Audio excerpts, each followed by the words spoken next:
Assalamualaikum warahmatullahi wabarakatuh. Halo teman-teman, selamat datang di channel Kiaiku. Di video kali ini kita bakal menikmati momen sederhana tapi penuh makna. Ngevlog sambil mendengarkan pengajian. Sambil menikmati suasana, kita resapi bareng-bareng pesan kebaikan yang semoga bisa menenangkan hati dan menambah ilmu kita. Selamat menonton, semoga bermanfaat. Wassalamualaikum warahmatullahi wabarakatuh.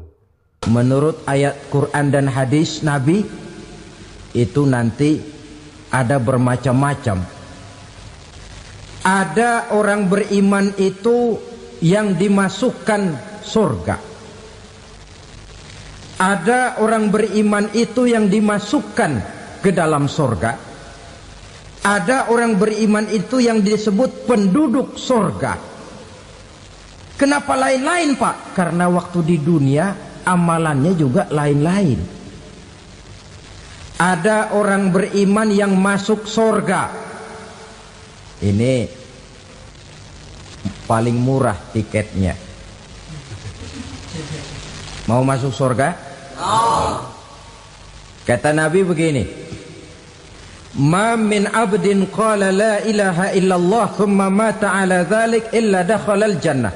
Kalau seorang hamba sudah mengucap dua kalimat syahadat, dia yakin dengan kebenaran kalimat itu sampai matinya, orang itu akan masuk surga. Abi Dzar yang waktu itu diajak bicara heran, ya Rasul kok gampang betul? Iya. Walaupun orang itu mencuri, iya. Walaupun orang itu berzina, iya.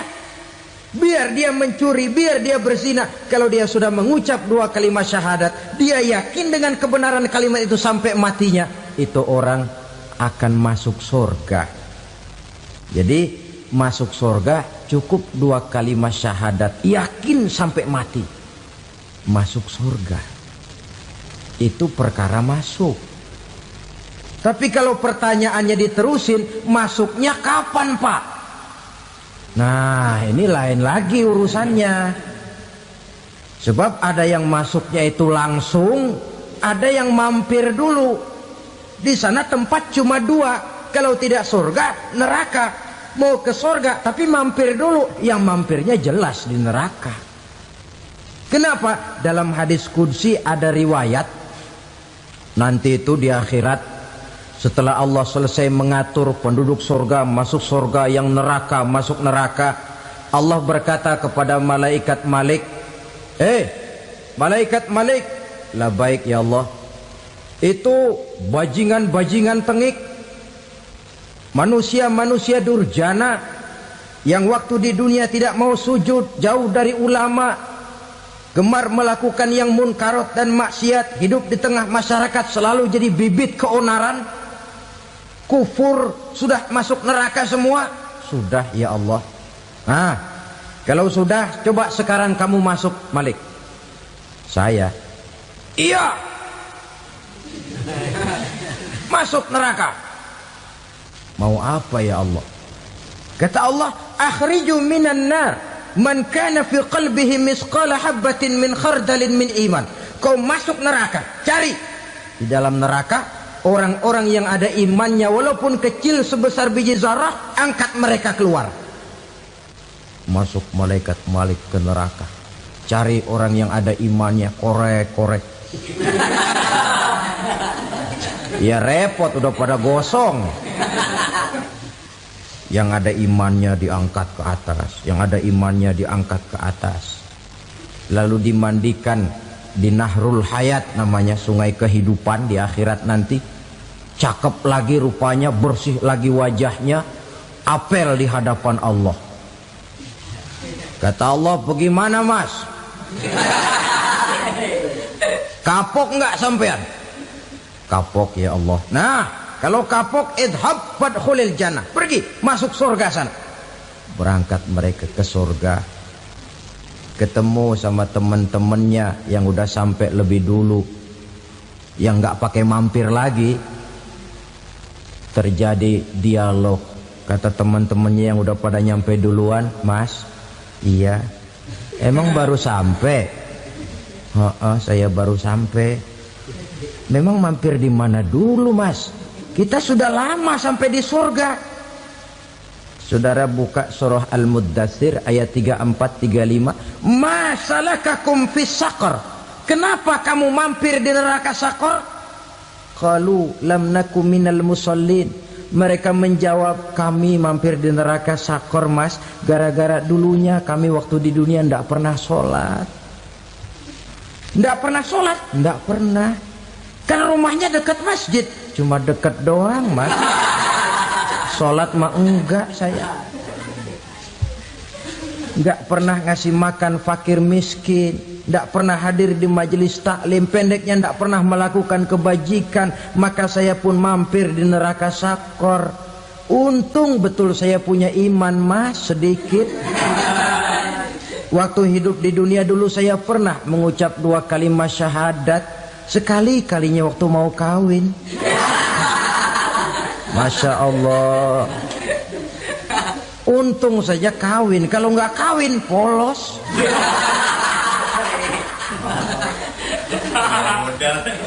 Itu juga pengulu sudah setengah mati ngajarin. Asyhadu alla, asyaduaan, asyaduaan.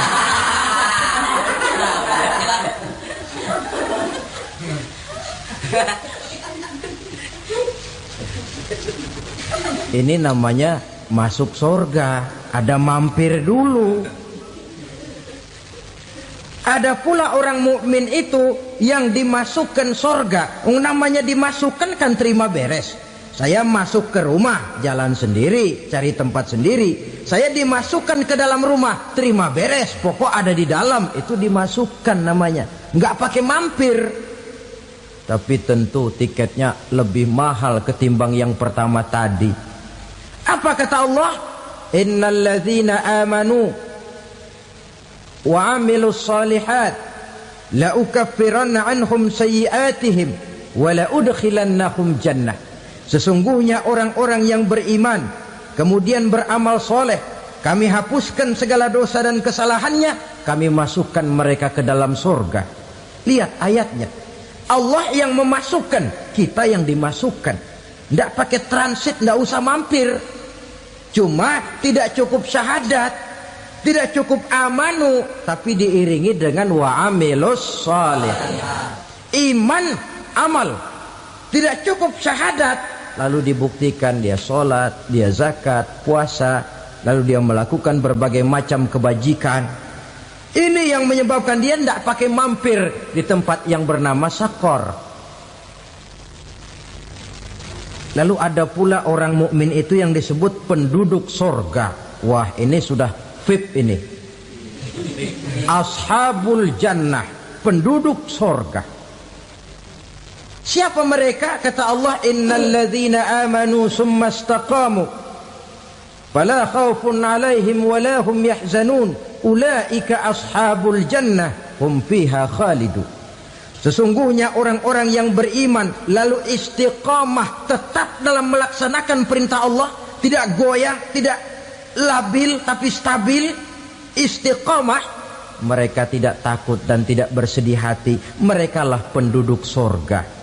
Iman, istiqamah. Tidak punya duit, sembayang. Banyak duit, sembayang. Miskin, sembayang. Kaya, tetap sembahyang, istiqomah. Kadang orang kalau susah rajin ke masjid, banyak duitnya ngelihat masjid melengos. Waktu miskin hamba Allah, setelah kaya jadi hamba harta. Bergeser, tidak ada nilai istiqomahnya. Saudara-saudara, dengan begitu penduduk neraka itu dua. Ada penduduk permanen, ada penduduk yang semi permanen. Yang semi permanen orang-orang beriman yang mempunyai dosa besar. Mereka masuk ke neraka untuk menerima azab sesuai dengan dosanya. Bila selesai masa azab itu, mereka akan diangkat untuk ditempatkan kembali ke dalam surganya Allah Subhanahu wa ta'ala. Nah, dikala itulah saudara-saudara, ada yang disebut syafaat dari Rasulullah Sallallahu Alaihi Wasallam. Tapi tentu jangan lupa syafaat ini ibarat kain menambal dia. Kita punya kain bolong-bolong sedikit, syafaat yang menambal. Solat kita ada kurang dikit, sedekah kita ada campur riak dikit, amalan kita ada tidak karena Allah dikit, kita berharap syafaat. Jadi biarlah kain masih bolong-bolong, yang penting punya kain. Tapi kalau kainnya tidak ada, yang ditambal apanya? Solat tidak, puasa tidak, zakat tidak, berharap syafaat saja. Ya, terlalu berlebihan itu. Saudara hadirin yang saya hormati, apabila selesai proses penghisaban, proses penghitungan, maka dikala itulah manusia terbagi dalam dua kelompok besar. Fariqun fil jannah wa fariqun fis sa'ir. Sekelompok orang-orang beruntung yang masuk ke dalam surga, dan sekelompok lagi masuk ke dalam neraka. Ibu-ibu, saudara-saudara kaum muslimin rahimakumullah. Pada pertemuan yang lalu sudah saya jelaskan bahwa hidup selalu berakhir dengan kematian. Apabila datang kematian menimpa seseorang, datanglah kiamat baginya. Itu yang disebut dengan kiamat kecil. Hakikatnya mati adalah perpindahan dari kehidupan di dunia ini menuju kehidupan di alam barzakh. Menunggu kita di alam barzakh sampai datangnya saat kiamat. Entah 10 tahun, entah 100 tahun, entah 1000 tahun, hanya Allah saja yang maha tahu. Adapun orang-orang beriman yang melakukan amal kebajikan dalam kehidupan di dunia ini, masa penantian yang lama di alam barzakh buat mereka sebentar saja. Tetapi bagi orang-orang kafir yang ingkar, yang tidak beriman kepada Allah, yang hidup di dunia cuma menumpuk-numpuk dosa, tentu penantian di alam barzakh akan merupakan waktu yang sangat lama. Bukankah dalam kehidupan kita waktu itu memang relatif? Contoh misalnya, bagi pemuda-pemudi yang sedang duduk asyik memadu cinta, waktu 4-5 jam saja rasanya cuma 4-5 menit. Tenggelam oleh keasikan. Tapi buat orang yang berbaring di rumah sakit, meratap di balik-balik apa itu tembok derita kata lagu, di balik dinding-dinding penjara, sehari bagai seminggu, seminggu rasa sebulan, sebulan boleh jadi rasa setahun. Penantian yang sangat lama. Kapan kiamat itu akan datang? Ini rahasia Allah. Jangankan kita yang orang awam, baginda Nabi sendiri tidak diberitahu oleh Allah kapan kiamat itu akan terjadi. Tetapi sungguh pun demikian, banyak hadis-hadis yang menjelaskan ciri atau tanda-tanda datangnya kiamat. Nah, kalau sudah bicara soal tanda, tanda kiamat itu ada dua. Pertama yang disebut alamatus sughra, tanda-tanda kecil. Ini waktunya masih ada tenggang. Ada yang dinamakan alamatul kubra, tanda-tanda besar. Artinya kiamat sudah diambang pintu. Apa tanda-tanda kecil dari datangnya hari kiamat itu? Misalnya kata Nabi, apabila ilmu sudah diangkat oleh Allah. Artinya apabila ulama sudah banyak wafat, minat orang belajar agama berkurang, lalu kebodohan nampak merajalela di mana-mana, zina dikerjakan secara terbuka, minuman-minuman keras jadi kebanggaan. Itu termasuk di antara tanda-tanda kecil terjadinya hari kiamat. Apalagi misalnya iza waladatil ammatu rabbataha, apabila budak sudah melahirkan tuan. Apa maksudnya? Ada yang mentafsirkan apabila anak sudah bisa membudaki orang tuanya.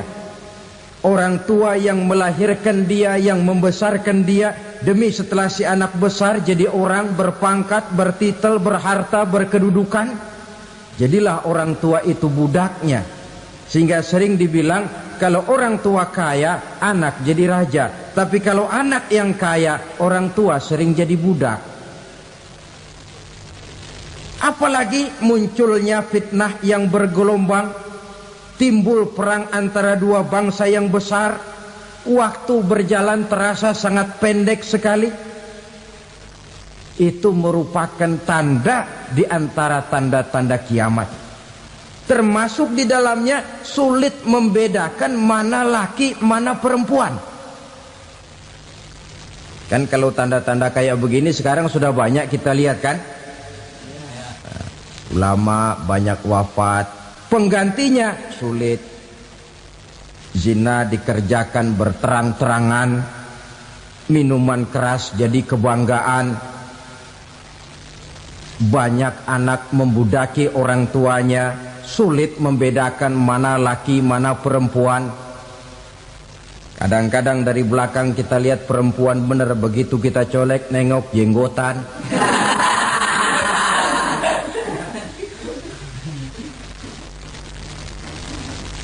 Ini termasuk tanda-tanda kecil, masih ada tenggang sampai akan terjadinya kiamat itu. Nah, yang dimaksud dengan tanda-tanda besar, ini tanda besar artinya kiamat sudah di ambang pintu. Pertama, matahari terbit dari sebelah barat.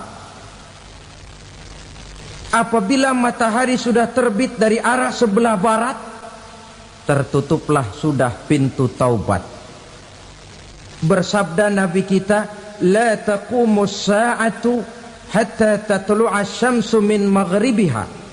Tidak akan datang hari kiamat sampai matahari terbit dari arah sebelah barat.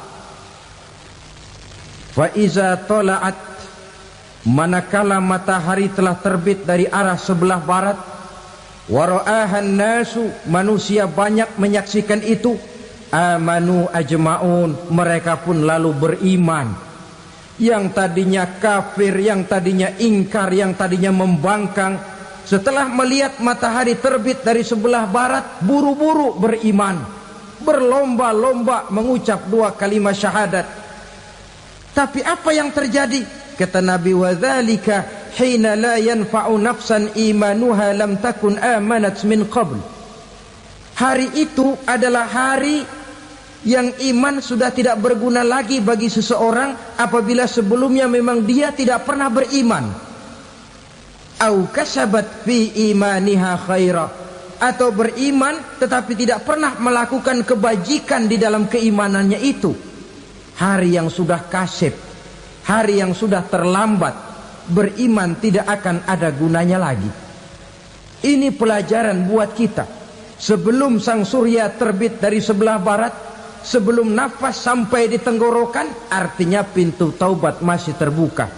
Kalau dua hal itu sudah terwujud, nafas sudah sampai di kerongkongan, atau matahari sudah terbit dari arah sebelah barat, tertutuplah sudah pintu taubat. Tak ada lagi gunanya pangkat, jabatan, harta, bahkan beriman pun dalam suasana macam itu too late, kata orang Kulon. Sudah terlambat. Matahari terbit dari arah sebelah barat, itu tanda besar, artinya kiamat sudah di ambang pintu. Lalu apalagi tanda besar? Munculnya Dajjal. Dajjal artinya pendusta-pendusta yang menyesatkan manusia. Ada dua macam dajjal, saudara. Ada dajjal kecil. Ini dajjal kelas teri. Kalau ini sejak zaman Rasulullah sudah ada itu. Tiap zaman ada. Di zaman Rasulullah misalnya ada yang bernama Aswad al-Unsi dari Yaman. Ada yang namanya Musailamah al-Kazzab dari Yamamah. Ada yang namanya Ibnu Sayyad dari Madinah. Ini dajjal-dajjal di zaman Rasul. Musailamatul Kazzab memproklamirkan diri jadi nabi dia. Di zaman Rasul masih hidup. Ini dajjal zaman Nabi. Di zaman sahabat muncul dajjal-dajjal. Di zaman kita sekarang ini dajjal-dajjal pun gentayangan. Dajjal-dajjal kelas teri. Kerjanya mendustakan manusia, menyesatkan manusia, memalingkan manusia dari jalan yang benar dan diridhoi oleh Allah Subhanahu wa taala. Adapun yang merupakan tanda besar dari datangnya kiamat, dajjal-dajjal kelas kakap. Pembohong-pembohong besar yang menyesatkan masyarakat manusia berpaling dari jalan Allah mengikuti jalan mereka. Apa sih ciri dajjal itu? Kata Nabi dalam hadis Bukhari Muslim, innad dajjala, sesungguhnya yang namanya dajjal itu yakhruju, satu saat akan muncul mendekati hari kiamat. Wa inna ma'ahu ma'an, si dajjal ini membawa air. Wa naran, dan juga membawa api. Dua simbol.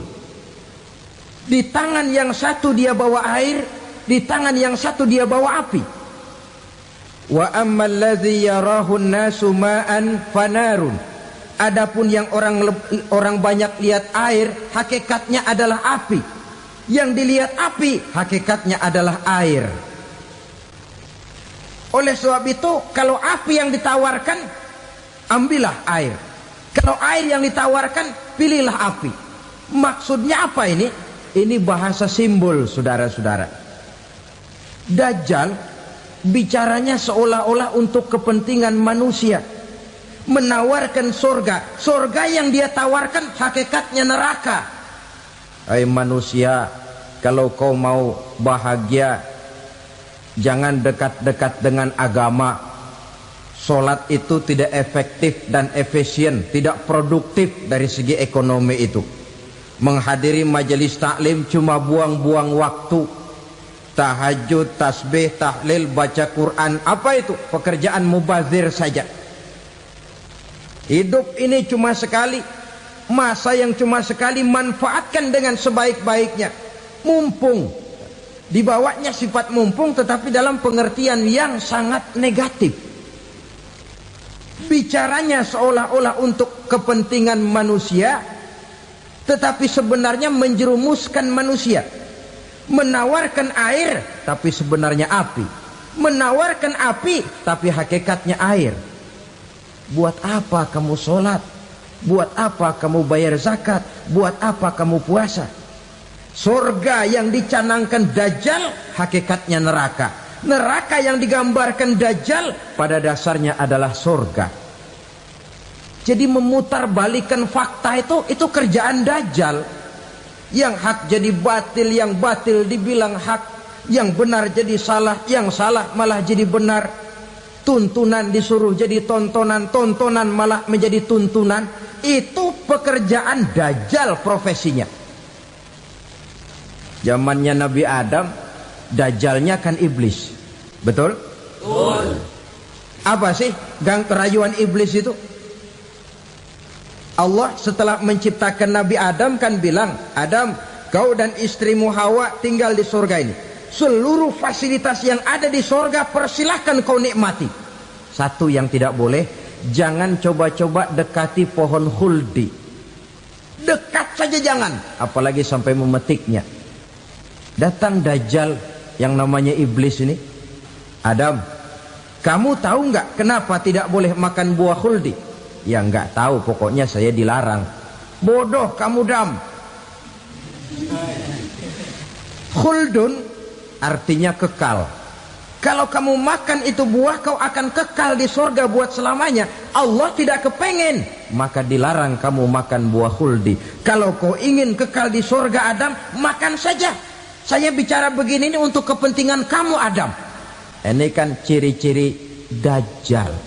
Bicaranya sih seolah-olah untuk kepentingan Nabi Adam. Hakikat sebenarnya menjerumuskan Nabi Adam supaya ingkar dan melanggar larangan dari Allah Subhanahu wa ta'ala. Jadi setelah muncul Dajjal, timbul kekacauan-kekacauan di masyarakat.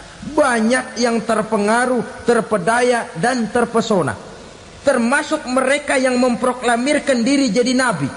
Mereka yang memproklamirkan diri jadi rasul di zaman sesudah Rasulullah wafat, itu adalah Dajjal-Dajjal.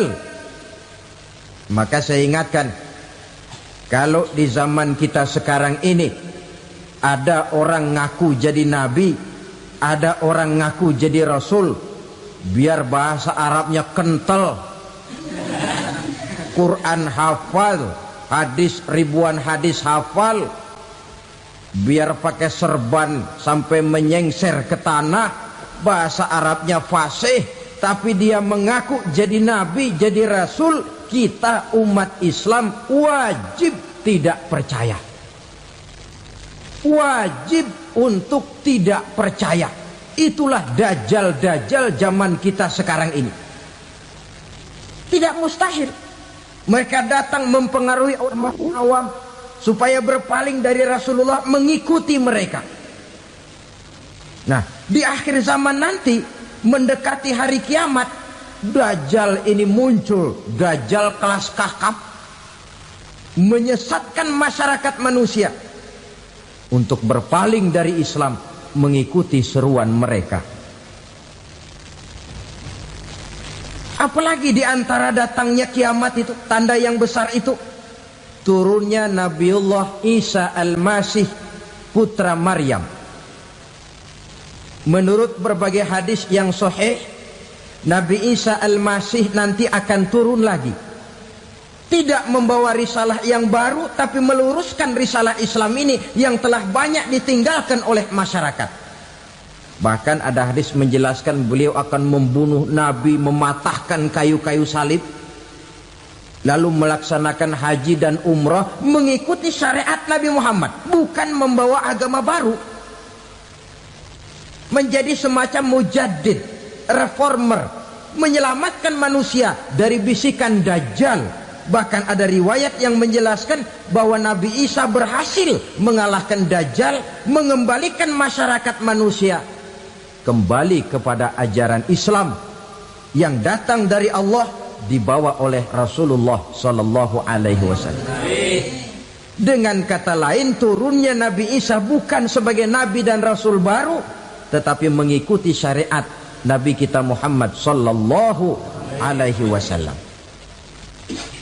Saudara hadirin, ibu-ibu hadirat yang saya hormati, kemudian apalagi di antara tanda-tanda besar akan datangnya kiamat itu?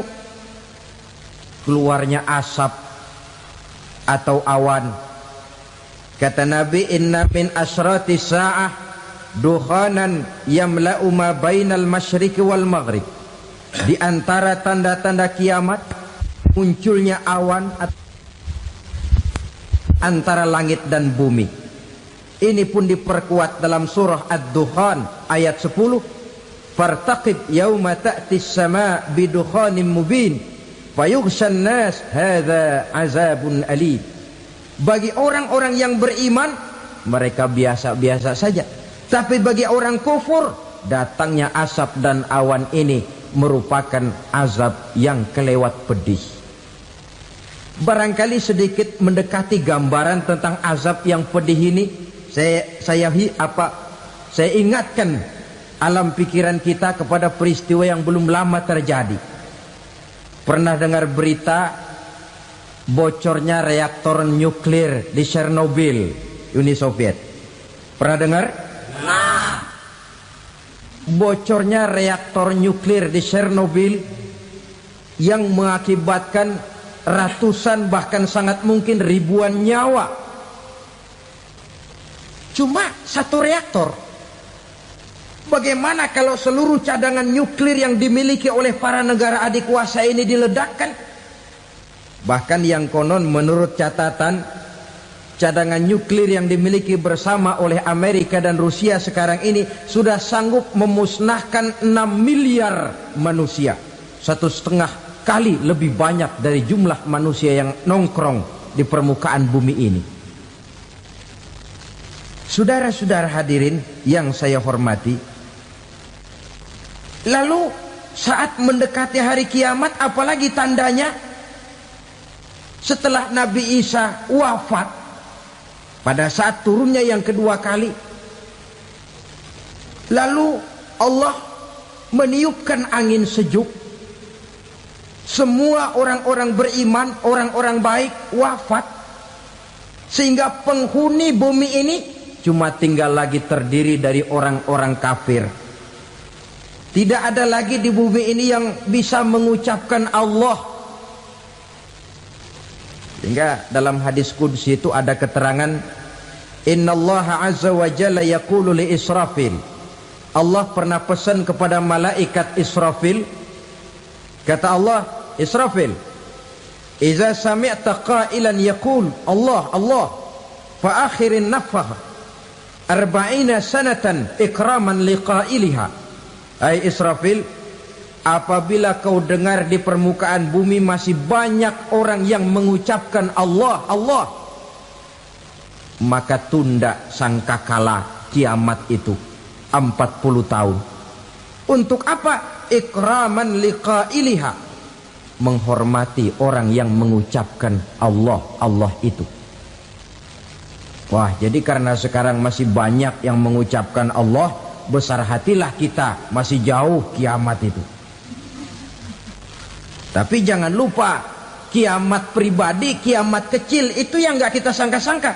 Ajal datang mencabut nyawa, itu kiamat pribadi. Dan itu yang pasti kita hadapi. Dan itu yang membuat kita tidak boleh bersikap main-main di dalam kehidupan sekarang ini. Saudara hadirin yang saya hormati, tidak ada lagi orang-orang muslim. Seluruh penduduk dunia ini kafir. Lalu terciptalah struktur sosial yang berlandaskan prinsip hidup semau gue. Bakal terjadilah prinsip di mana yang kaya menyantap yang miskin, yang kuat menindas yang lemah. Hidup sudah bagaikan di rimba belantara, berlaku hukum rimba. Siapa yang kuat dia yang menang, siapa yang lemah menjadi mangsa. Timbul kekacauan, maksiat merajalela, munkarat menjadi-jadi, sehingga isi bumi ini penuh dengan segala macam perbuatan dosa. Tidak ada perlunya lagi alam diperpanjang temponya. Datang saat yang sudah dijanjikan oleh Allah Azza wa Jalla, maka terjadilah yang disebut kiamat kubra, kiamat besar, kiamat hancur-hancuran. Bagaimana kejadian ini dimulai? Dalam surah Az-Zumar ayat 68, Allah Subhanahu wa taala berfirman, wa nufikha fis suri fasa'iqa man fis samawati wa man fil ardi illa man sya'allahu. Maka manakala ditiuplah sangkakala, terkejutlah seluruh yang ada di langit dan seluruh yang ada di bumi. Bila saat kiamat datang, Allah perintah malaikat Israfil, Israfil, tiup sangkakalamu. Ditiuplah sangkakala oleh malaikat Israfil. Yang akibat daripada tiupan itu, seluruh yang ada di langit, seluruh yang ada di permukaan bumi terkejut. Yang ada di langit siapa? Malaikat kan. Bayangin aja kalau malaikat kaget, apalagi kita. Terkejut seluruh makhluk yang ada di bumi, yang ada di langit mendengar suara sangkakala itu. Bunyinya tidak sanggup kita bayangkan dahsyatnya. Ledakan nuklir, ledakan neutron, belum apa-apa ketimbang bunyi sangkakala malaikat Israfil ini. Nah, lalu mendengar bunyi sangkakala ini, gemparlah makhluk, kacaulah alam. Bumi gempa, planet-planet bertabrakan, gunung meletus, air laut tumpah ke darat, angin topan bertiup, halilintar menyambar.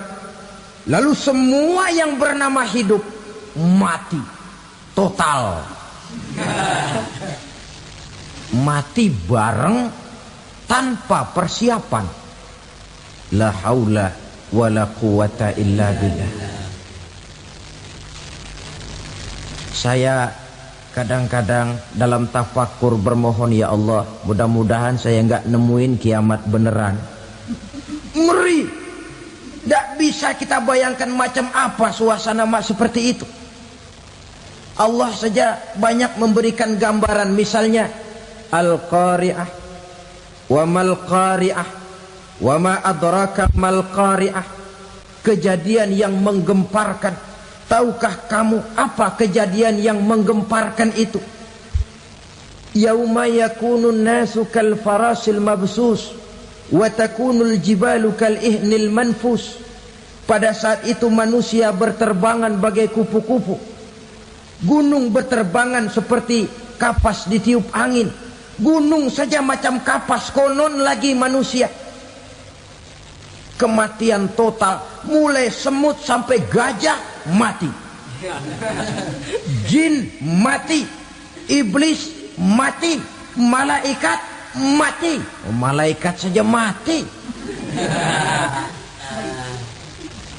Saudara hadirin yang saya hormati, kematian total yang tanpa persiapan. Orang bilang, Pak, kalau mati bareng begitu yang repot malaikat maut dong ya. Cabut sana, cabut sini. Itu kalau menurut logika kita, mestinya begitu menurut logika. Tapi logika juga yang nggak perlu serepot itu. Sebab untuk mematikan listrik di wilayah DKI, di wilayah Jakarta, nggak perlu tiap rumah didatengin, matiin, ya lama. Cukup dari kantor pusatnya saja PLN, tekan satu tombol, gelaplah seluruh Jakarta. Saudara hadirin yang saya hormati, kematian total. Lalu setelah kematian total, planet-planet juga mati, dalam arti tidak bergerak dan beredar. Angin mati, dalam arti tidak bertiup. Air mati, dalam arti tidak ada riak gelombang. Pokoknya semua mati. Kullu nafsin za'iqatul maut, semua yang bernafas mati. Dalam ayat lain, kullu man 'alaiha fan, semua yang ada di permukaan bumi fana. Yang kekal cuma Allah Subhanahu wa ta'ala. Yang paling belakang mati malaikat maut dan malaikat Israfil. Tapi mati juga sesuai dengan janji Allah. 10 lamanya. Tidak dijelaskan oleh Abi Hurairah 40 jam, apa 40 hari, apa 40 tahun. Hadis-hadis cuma menyebutkan 40 saja. Sunyi alam, yang tinggal cuma Allah saja lagi. Ketika itu Allah berseru-seru, katanya, limanil mulkul yauma, siapa para penguasa hari ini? Mana itu raja-raja dan penguasa yang dulu mengaku jadi Tuhan? Fir'aun, mana Fir'aun sekarang? Yang dulu jadi raja, merasa berhasil, sombong, lalu tidak mau turun-turun dari kekuasaannya, sampai kepada puncak kekurang ajarannya mengangkat diri jadi Tuhan. Mana itu Fir'aun? Namrus, mana sekarang Namrus? La ilaha illa ana. Ternyata tidak ada Tuhan lain selain daripada aku, kata Allah. Proses kemudian, saudara-saudara, turunlah hujan dari langit. 40 lamanya hujan itu. Tidak jelas juga 40 jam apa 40 hari. Setelah air turun membasahi, datanglah tiupan sangkakala yang kedua. Semua yang bernama mati bangkit dari kuburnya masing-masing. Ini yang disebut Yaumul Ba'thi, hari kebangkitan. Allahu Akbar. Pada saat kita bangkit dari kubur kita masing-masing, kumpul di padang mahsyar namanya. Bayangin aja, saya sendiri nggak sanggup bayangin. Manusia sejak zaman Adam sampai zaman kiamat kumpul bareng di tempat sama. Berapa banyaknya itu?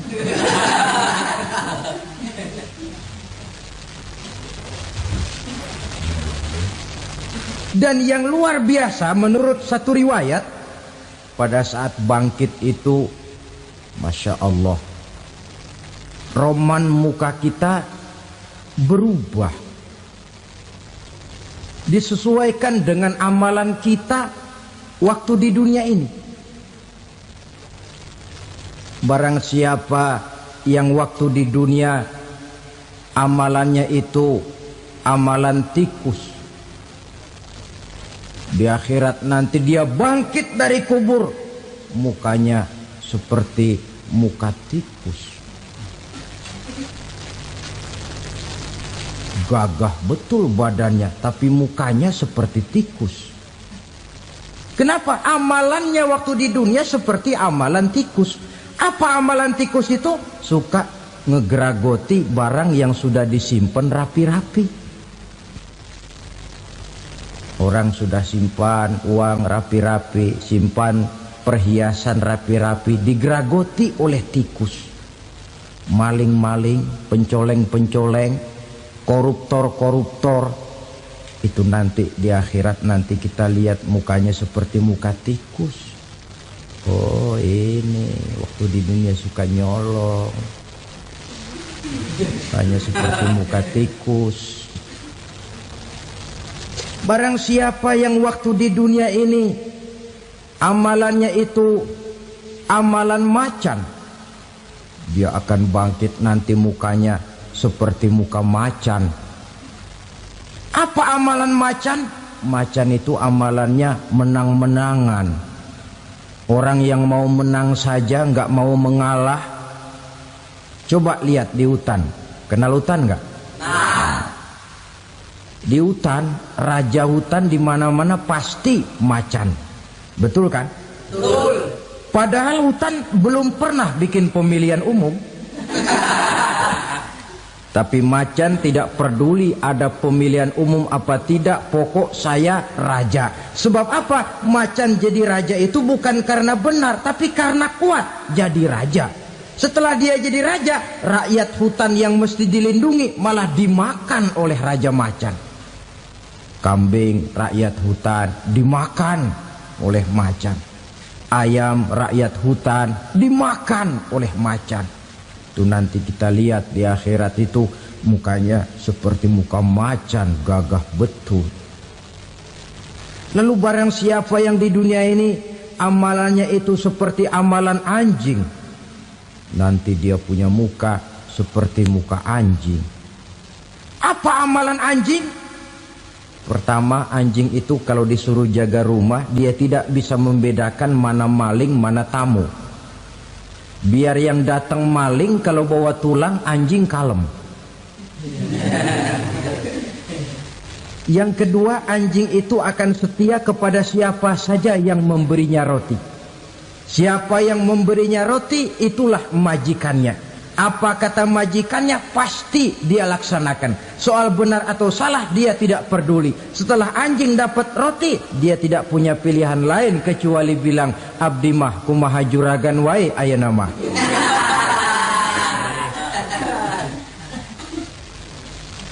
Saudara hadirin yang saya hormati, berkumpul di padang mahsyar, tiap orang sibuk dengan persoalannya masing-masing. Matahari waktu itu didekatkan oleh Allah, panas luar biasa. Ada yang saking panasnya itu mencucurkan peluh keringat sampai sebatas mata kakinya. Ada yang keringatnya sampai sedengkulnya, ada yang keringatnya sampai sepusatnya, ada yang keringatnya mengalir sampai sebahunya, ada yang kelelap oleh keringatnya sendiri, sementara orang di sampingnya nggak apa-apa. Bergantung lagi amalan dia waktu di dunia ini.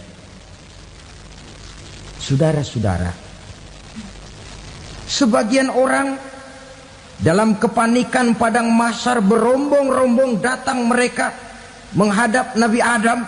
Ya Adam, anta abal bashar. Hai Adam, Tuhan adalah bapak moyang manusia. Kami sebentar lagi akan disidang, dimintakan pertanggungan jawab. Tolonglah kami, hai Adam. Kata Nabi Adam, jangankan nolongin sampean, saya sendiri tanggung jawab di hadapan Allah ketika dulu tidak boleh makan khuldi, saya serobot. Sudahlah, urus diri masing-masing saja, nafsi.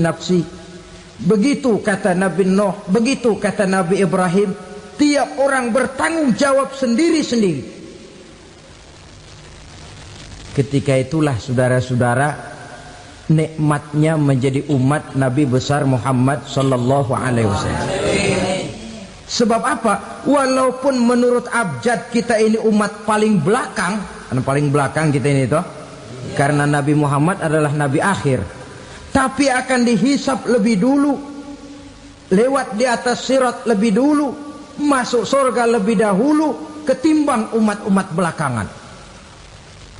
Ketika Rasul mendekati ajal, beliau tanyakan itu kepada malaikat Jibril. Malaikat Jibril berkata, Muhammad jangan khawatir, Allah sudah berjanji, inni haramtul jannata ala sairil anbiya hatta tadkhulaha anta wa haramtuha ala sairil umami hatta tadkhulaha ummatuka. Surga aku haramkan buat seluruh nabi kecuali kalau engkau Muhammad sudah masuk ke dalamnya, dan surga aku haramkan buat seluruh umat kecuali kalau umatmu Muhammad sudah masuk ke dalamnya. Logikanya, walaupun menurut abjad kita umat paling belakang, bakal dihisap paling dulu, lewat di atas sirat paling dulu, masuk surga paling dulu, kalau mampir ke neraka juga paling dulu. Ya resiko. Jangan mau enaknya aja paling dulu. Saudara hadirin yang saya hormati, setelah masa kebangkitan itu jangan dikira begitu bangkit langsung diperiksa.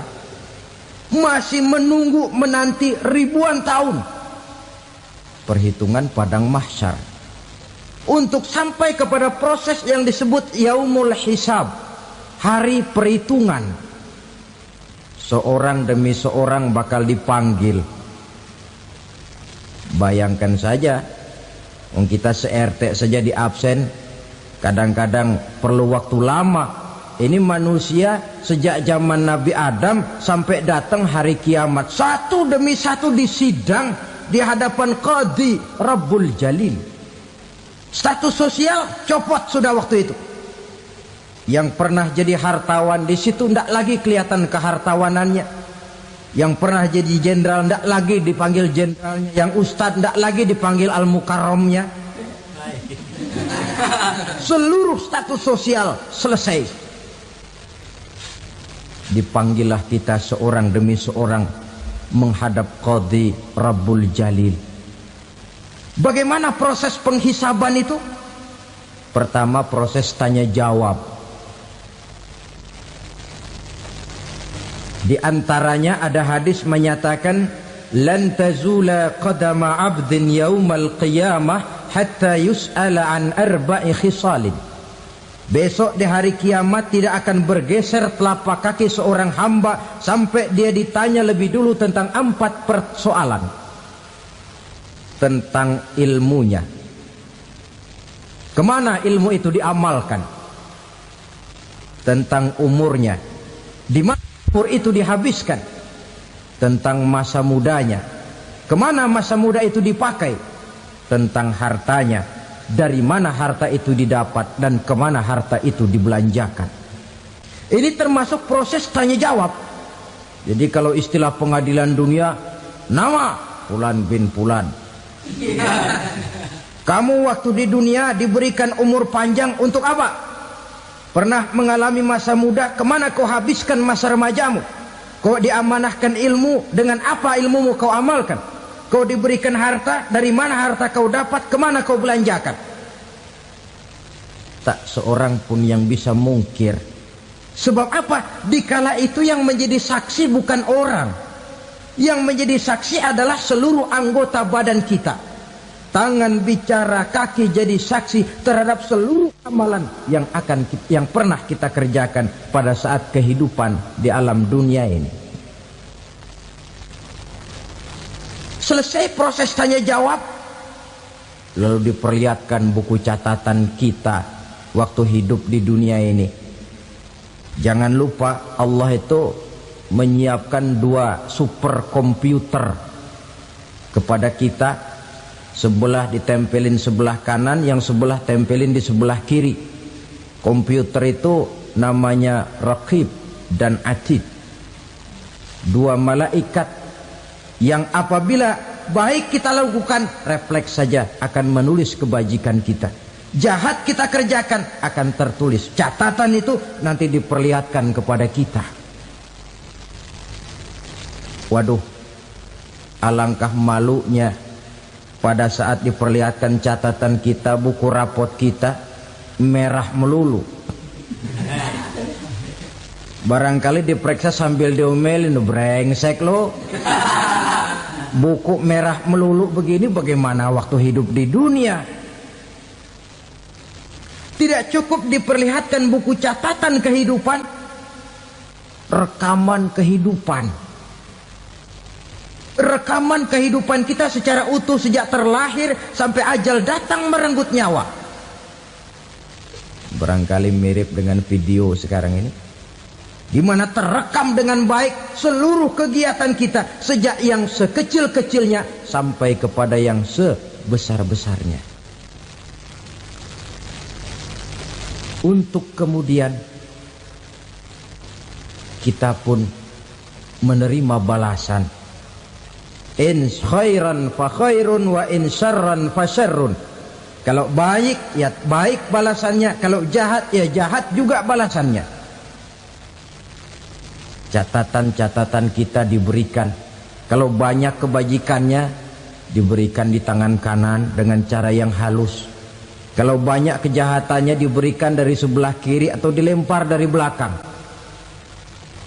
Itulah sebabnya sejak di dunia ini kita sudah mohon kepada Allah. Ketika berwudu membasuh tangan kanan, apa kita bilang? Allahumma a'tini kitabi biyamini wa hasibni hisaban yasira. Ya Allah, berikan saya kitab di tangan kanan, dan kalau saya memang perlu dihisap, hisaplah saya yang seringan-ringannya. Tangan kiri berlindung kita kepada Allah. Jangan sampai diberikan kitab di tangan kiri atau dari arah sebelah belakang. Wa a'udzubika an tu'tiya kitabi bishimali aw min wara'i zuhri, dari arah sebelah belakang. Na'udzubillah min dzalik. Setelah selesai lewat proses penghisaban, lewat mizan, timbangan, maka yang sudah selesai dihisab itu bergeraklah menuju sirat, jembatan yang terbentang menuju surga melalui neraka. Saudara-saudara, panjangnya perjalanan sirat itu memakan waktu ratusan tahun. Tetapi orang yang lewat di atas sirat pun macam-macam, bergantung amalannya ketika di dunia ini. Ada yang lewat di atas sirat itu kal barkil khatib, seperti kilat yang menyambar, lep, sudah sampai dia di surga. Cepat bukan main. Ada yang lewat di atas sirat itu seperti orang lari-lari. Ada yang lewat di atas sirat itu seperti orang jalan biasa. Ada yang sambil merangkak, ada yang sambil ngesor, ada yang sambil gelayutan. Ada yang selamat sampai ke ujung ke surga, ada yang tergelincir jatuh masuk ke dalam neraka, bergantung amalannya dalam kehidupan di dunia sekarang ini. Tiap kita akan melewati yang namanya sirat ini. Saudara-saudara kaum muslimin yang saya hormati, dengan demikian mereka yang selamat melalui sirat sampai ke terminal akhir surga, mereka yang ketika dihisab ternyata banyak kejahatannya daripada kebaikannya, mereka singgah di dalam neraka. Nah, adapun orang-orang yang beriman menurut ayat Quran dan hadis Nabi itu nanti ada bermacam-macam. Ada orang beriman itu yang dimasukkan surga. Ada orang beriman itu yang dimasukkan ke dalam surga. Ada orang beriman itu yang disebut penduduk surga. Kenapa lain-lain, Pak? Karena waktu di dunia amalannya juga lain-lain. Ada orang beriman yang masuk surga. Ini paling murah tiketnya. Mau masuk surga? Kata Nabi begini, ma min abdin qala la ilaha illallah thumma mata ala dhalik illa dakhalal jannah. Kalau seorang hamba sudah mengucap dua kalimat syahadat, dia yakin dengan kebenaran kalimat itu sampai matinya, orang itu akan masuk surga. Abi Dzar yang waktu itu diajak bicara heran, ya Rasul kok gampang betul? Iya. Walaupun orang itu mencuri, iya. Walaupun orang itu berzina, iya. Biar dia mencuri, biar dia berzina, kalau dia sudah mengucap dua kalimat syahadat, dia yakin dengan kebenaran kalimat itu sampai matinya, itu orang akan masuk surga. Jadi masuk surga cukup dua kalimat syahadat, yakin sampai mati, masuk surga. Itu perkara masuk.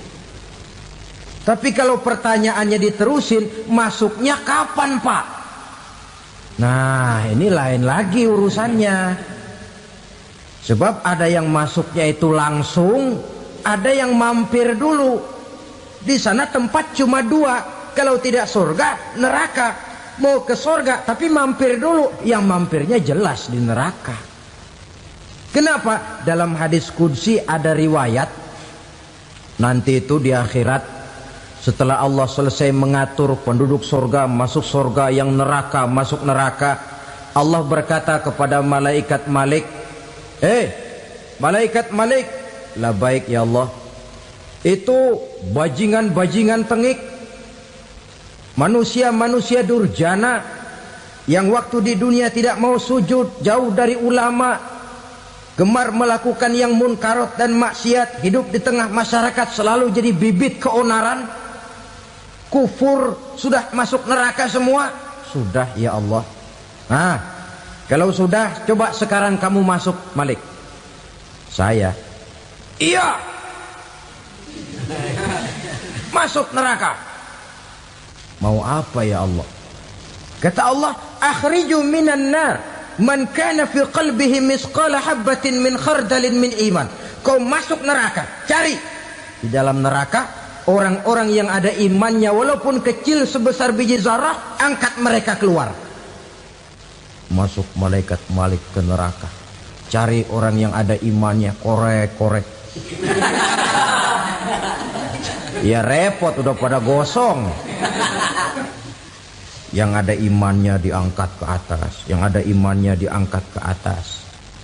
Lalu dimandikan di Nahrul Hayat, namanya sungai kehidupan di akhirat nanti. Cakep lagi rupanya, bersih lagi wajahnya, apel di hadapan Allah. Kata Allah, bagaimana mas? Kapok nggak sampean? Kapok ya Allah. Nah, kalau kapok, idhab fadkhulil jannah, pergi masuk surga sana.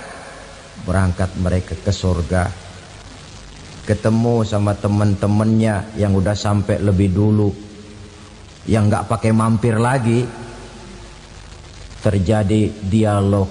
Kata teman-temannya yang udah pada nyampe duluan, mas, iya, emang baru sampai? Saya baru sampai. Memang mampir di mana dulu mas? Kita sudah lama sampai di surga. Saudara buka surah Al-Muddatsir ayat 34-35. Ma salakakum fis saqar? Kenapa kamu mampir di neraka Saqar? Qalu lam naku minal musallin. Mereka menjawab, kami mampir di neraka Saqar mas, gara-gara dulunya kami waktu di dunia tidak pernah sholat. Tidak pernah sholat? Tidak pernah. Kan rumahnya dekat masjid. Cuma dekat doang mas. Sholat mah enggak saya. Enggak pernah ngasih makan fakir miskin. Enggak pernah hadir di majelis taklim. Pendeknya enggak pernah melakukan kebajikan. Maka saya pun mampir di neraka Saqar.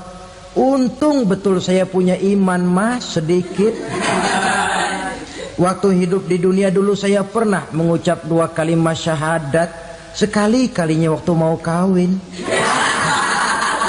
Masya Allah. Untung saja kawin. Kalau nggak kawin polos.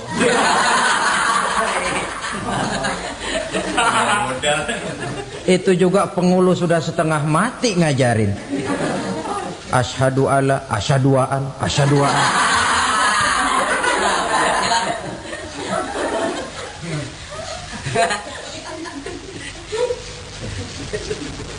Ini namanya masuk surga, ada mampir dulu. Ada pula orang mukmin itu yang dimasukkan surga. Namanya dimasukkan kan terima beres. Saya masuk ke rumah, jalan sendiri, cari tempat sendiri. Saya dimasukkan ke dalam rumah, terima beres, pokok ada di dalam, itu dimasukkan namanya. Nggak pakai mampir. Tapi tentu tiketnya lebih mahal ketimbang yang pertama tadi. Apa kata Allah?